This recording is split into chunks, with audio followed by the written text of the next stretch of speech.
Okay, so Tron Legacy. This one was like far superior to the original one. I mean, a lot of people love the original Tron because it's like classic Disney, whatever, and you know, Jeff Bridges and all that good stuff. But the movie's just unbearable to watch. I mean, some people might disagree, they might get mad at that statement, but I tried to sit through it, and I did finish it, but it was just boring as hell.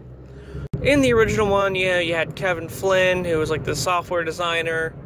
He worked for this company called Incom, and he designed video games, basically. Like this one called Light Cycles, and then this other one called like Disc Wars or some shit. And he created this character named Tron, which is essentially just like a digital version of like his buddy something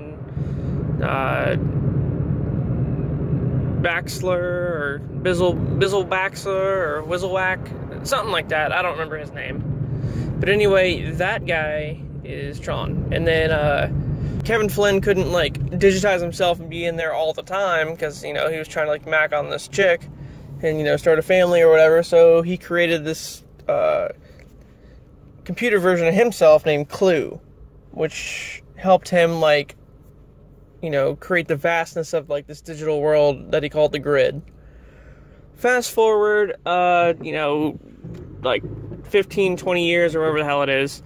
Tron Legacy. Okay, so Sam Flynn is like this one dude who should have inherited his, you know, father's company, Incom. The son of some other dude, which was Cillian Murphy, he took it over, or something like that, I don't know. Basically, Sam Flynn just sneaks in there and does fuckery all the time. So, he sneaks in one night, or whatever, to this arcade called Flynn's, which I guess his dad used to run. It's just like a bunch of like 1980s like arcade machines and all that. And he goes to play Tron and accidentally finds like this hidden passage or whatever down to like this computer lab. Anyway, he gets sucked into this computer, and it's like a more modern version of the original. So it's like the grid, but like updated. In there, he finds out that his dad has been in there for like 20-something years. Like, he thought, you know, his dad abandoned him and he lived with the grandparents and stuff like that. But no, he only has like a small window of time to get out of there, and then he got trapped in there. So in that time, Clue got corrupted and started doing evil fuckery, trying to create the perfect system.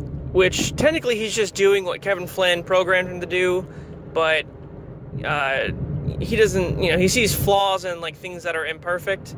So, like, if something has, like, uniqueness to it or whatever, like, he's just like, nah, bro, destroys it.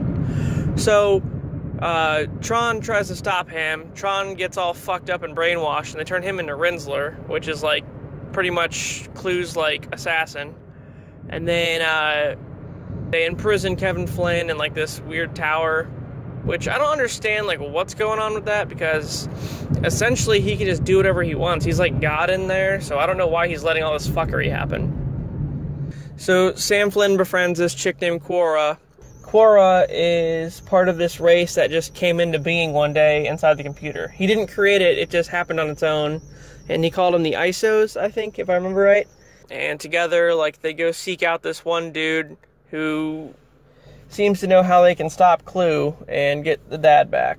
So they go on this huge mission, and then the fucking dude that they go to see ends up selling him out to Clue, and then after a long heated, like, you know, battle and a bunch of fuckery, they end up on this bridge where a little beacon of light appears again, and they have their little window to get out.